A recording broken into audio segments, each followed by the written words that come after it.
Tensions are rising inside Ferrari again. But this time, it's not about upgrades, pit strategy, or even Lewis Hamilton. It's about Charles Leclerc, and someone in the paddock finally saying what many have been thinking for months. Radio silence, mid-race bickering, second-guessing strategy in the heat of battle. It's becoming a familiar pattern.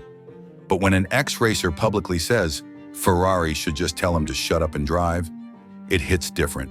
Let's talk about what's really going on behind those prickly Ferrari radios. We're 10 rounds into the F1 2025 season, and Ferrari's not exactly in meltdown, but the cracks are showing. It started with Lewis Hamilton and his new race engineer, Riccardo Adami. Communication still feels off. After a gritty fifth-place finish in Monaco, Hamilton closed his race radio with a simple question. "Are you upset with me or something?" He got no reply. Just silence. Hamilton later said everything's fine. No drama. Just a learning curve. But over on the other side of the garage, Leclerc's frustration is boiling over. And unlike Hamilton, he's not holding back. In Montreal, it was déjà vu. Leclerc and engineer Brian Bozzi clashed over tire strategy mid-race. First, it was Plan B. Leclerc wanted Plan C. Then they boxed without warning. Then came confusion over why they were even switching tires at that point. And to top it off, another strategy decision Leclerc didn't agree with, opting for hard tires when he felt the mediums were clearly the better call. All of this while Ferrari were barely clinging to a top 5 result. And here's the kicker. Leclerc later admitted he probably contributed to his own bad weekend, starting with a crash in Friday practice and a mistake in qualifying. Enter David Valsecchi, former F1 hopeful, now F1 Nation pundit. And this weekend, he wasn't sugarcoating anything. His take was blunt. "Why do you keep complaining on a weekend when you made all the mistakes?" He walked through the weekend. Fastest early in FP1, crashed out, missed FP2, quick again in FP3, messed up in Q3, argued with the team the whole race. Valsecchi's frustration was clear. Ferrari's got a fast car. Leclerc is a world-class talent. But the constant back and forth over strategy, especially during the race, is hurting the team. His solution? Just shut it down. Shut up and drive. You're one of the best in the world. Just drive. Because while it's fair for drivers to give feedback, there's a limit, and it feels like Leclerc's crossed it one too many times. Imagine you're Lewis Hamilton. You've just out-qualified your teammate. The race is on. You're keeping pace with the front pack. And then, bam, you hit something. But it's not a wall or a curb. It's a groundhog. Sounds absurd, right? But what followed next, quietly, turned Hamilton's Canadian Grand Prix into a masterclass in damage control. The numbers don't lie. Ferrari's engineers found 20 points of downforce vanish from one side of the car. So how did Lewis still wrestle that wounded machine home? Let's break it all down. At first glance, Lewis Hamilton's race in Montreal didn't look disastrous. He qualified 5th, finished 6th, and scored some decent points. But under the surface, literally, things were falling apart. Early in the race, Hamilton collided with a groundhog darting across the track. Unlucky? For sure. But this wasn't just a minor bump. The hit tore a hole in the right side of the SF25's floor and obliterated several crucial aerodynamic veins underneath. Why does that matter? Because in today's ground effect cars, the floor is king. It's where the car generates most of its grip. The vanes and fences beneath the floor aren't just decorations.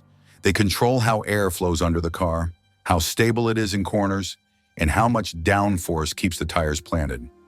Ferrari's own data showed a loss of 20 points of downforce. That's massive, potentially worth up to half a second per lap. And that's before factoring in any compound issues like tire degradation or reduced braking efficiency from an unstable aerobalance. And that's the key. This wasn't damage you could just drive around.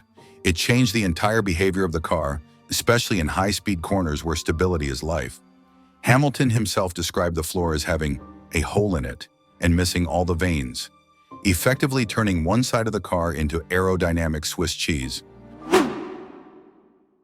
Despite all of this, Lewis didn't spiral into frustration. He didn't bark at the pit wall.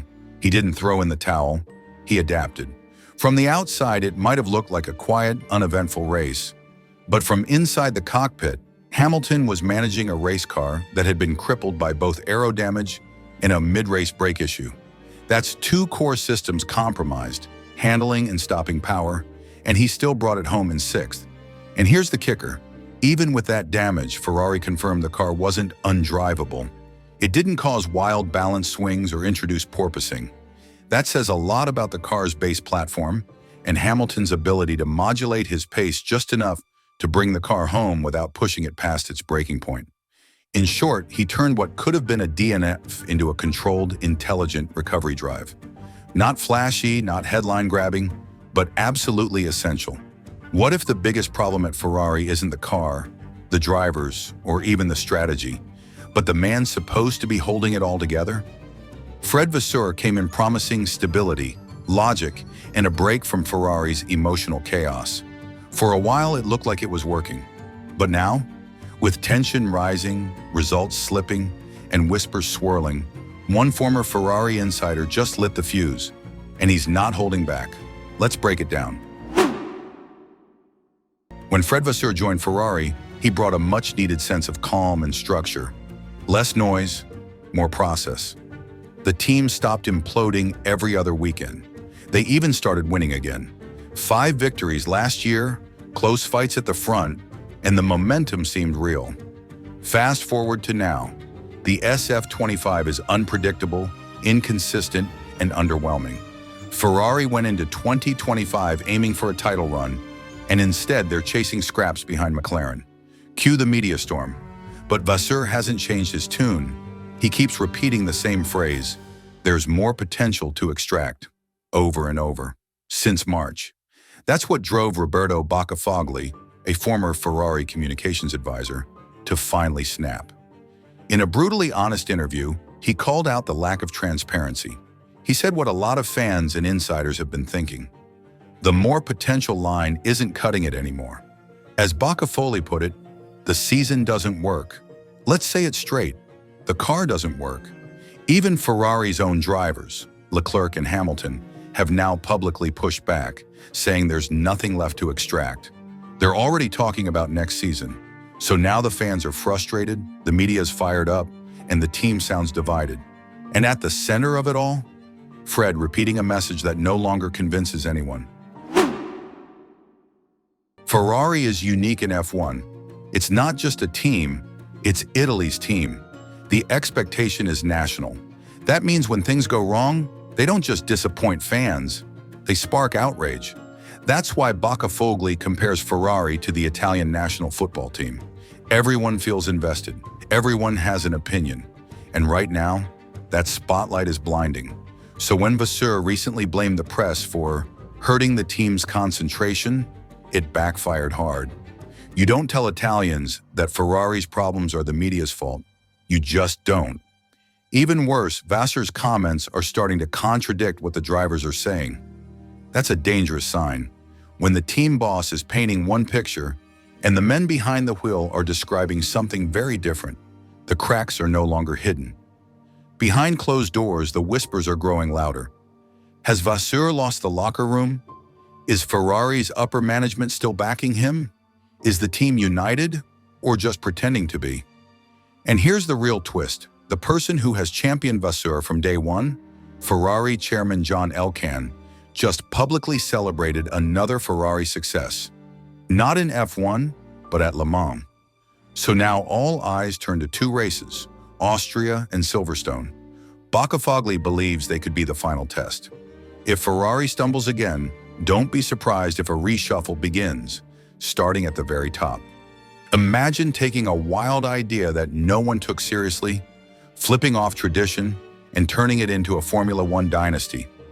Now imagine doing it for 20 years straight, through criticism, controversy, and championship glory, and still not being done. That's exactly what one man just pulled off. And no, he's not leaving. Not now. Not even close. Let's talk about the man who took an energy drink logo and made it one of the most powerful forces in motorsport, Christian Horner. When Red Bull entered F1 in 2005, no one took them seriously. They were the flashy new kids on the block. More MTV than Monaco, more party paddock than podium contenders. Loud music in the garage, Star Wars costumes at Monaco, and a driver who looked like he moonlighted as a DJ. Yes, Lutzi. They were different, almost too different for the sport's stiff, old-school culture. And right in the middle of it all, a 31-year-old Christian Horner, young, unknown, and seemingly out of his depth. But Horner wasn't just a gimmick. He was a tactician, a recruiter, a team builder. He got Adrian Newey away from McLaren. He landed a Renault engine deal. And just 5 years after Red Bull's debut, they weren't just competing, they were dominating. By 2010, Sebastian Vettel delivered the team's first title. The joke was over. Red Bull was serious. Horner had arrived. Since then, 124 race wins, 14 world championships, 106 pole positions, over $2 billion in sponsor revenue. A brand identity that reshaped how F1 connects with fans. Red Bull's 400th Grand Prix milestone this year wasn't just a number, it was a statement. We've built an empire, and we're still growing. Now, you'd think that after 20 years, a guy like Horner might be ready to bow out, take on a new challenge, or cash in on a legacy. And sure, the rumors have been swirling. Whispers of Ferrari, hints about Alpine, even speculation of unrest inside Red Bull itself. But Horner isn't going anywhere. And when he says his heart and soul are still with Red Bull, it's not a soundbite. It's a warning to everyone betting on his exit. He's weathered the politics. He's led through dominance and droughts. He's kept the machine running while key players like Newey and Jonathan Wheatley walked out the door. And now he's leading Red Bull into a new chapter, building their own engine in-house, a move that only a few teams in history have dared to attempt. Ask him what keeps him going. It's not the trophies, it's the people, the loyalty, the drive to keep doing what everyone said couldn't be done. As Horner puts it, "I'll do this as long as the passion is there, and I still feel exactly like I did 21 years ago, just with more scars."